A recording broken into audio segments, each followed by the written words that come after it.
Want to have vacation or your music festival photographs right at your fingertips without needing to search through your computer or in the cloud?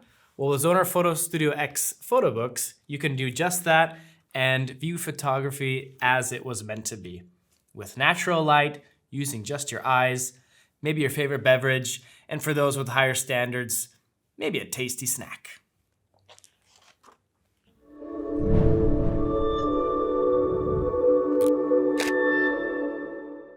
All right, so in this video, I'm gonna show you how you can create your own photo book. And photo books are not only great to preserve your memories and experiences, but they also make great gifts for your family, your friends, and whoever you think could be inspired by taking a look at physical copies of photographs. So let's check out and see how that is done. All right, so we open the print module in Zonar Photo Studio X, where you can see all the different photo products that we can make. And if you're not familiar with the print module yet, there is a video that I did earlier where we go through what you can create in that module, and you'll find the link in the description below. All right, so I'm gonna select Photo Book. And you can see all the photo books that are already in progress that you can return to at any time if you don't finish them. Let's click on Create New Project. And the first step is to choose your photo book's format. I chose the A4 landscape. And the next step is to choose the project template. You can either choose from the already existing color combinations, or you can be creative and choose your very own background and text color. And you can also change the font. The first thing I'm going to do is add the cover photo that I want for my photo book for the cover, and simply drag and drop the photo that you want from the film strip like this. And here is where we enter the photo book's title. Remember, we can still change all the text settings like font, size, color. We can add bold or even italicize it. And I feel like right now we should change the font just to make it a bit bigger. After clicking Move Frame, we can move to the text box whenever we want. Okay, and now a notification popped up at the bottom to check my photo's resolution. This means the photo's resolution might be a bit too low, or it could be stretched across the entire cover. And I'm gonna solve that by changing the page layout. There are lots of layout options. And just to explain, the gray squares and rectangles represent photos, the dark stripes are text boxes, and the white shows the background. I chose a longer rectangle that stretches to the back cover with one text box. Notice that the resolution notification has disappeared, which means that this photo has a high enough resolution at this particular size. There's now a text box selected on the spine of the book, which I will remove because the text may not be legible when we physically have the book at that fold area. And the fold is indicated by the blue dashed lines.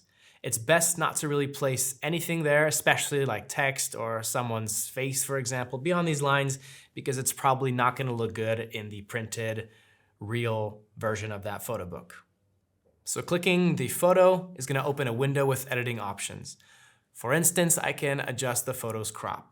To add more photos, I click Pages at the top because I want to see the layout of the entire photo book. Now I have more options for adding photos to the photo book. Simply select More Photos at the bottom and then drag them onto the page. A window opens now where I can choose the layout that follows. Evenly by page count means that for a 2-page spread, it will try to add all the photos we just dragged on. And since the maximum number of photos per 2-page spread is 10, it moved the remaining photos to the next page. Now let's go back and try the second option to the window offered. I drag the photos again and choose the set number of photos per page. This is where we enter a number for how many photos we want per 2-page spread, and I'm gonna try 4 in this instance. Now I can adjust the page layout. I prefer to do each spread a bit differently because I want to put the photos exactly where I want them, along with any text. Notice that after selecting a 2-page spread, my page layout now automatically went to the number 4 or 4 photo layouts. I can still change this for each spread separately by simply selecting a different number of photos, such as 3, and then choosing a layout. Again, a warning about resolution appeared at the bottom.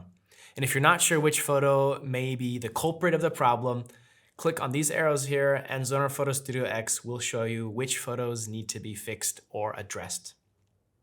For example, I'm having trouble with this large photo on this particular page. Ideally, I'd change the layout to make the photos smaller. Once again, select a 4-photo layout and make them all the same size. And if we don't like this photo layout, we can always change it. Click on the photo we want to move and drag it to another box that says Replace Photo. Under Page Layout, you can find Photo Replacement Mode, and this determines how the photos are arranged on the page.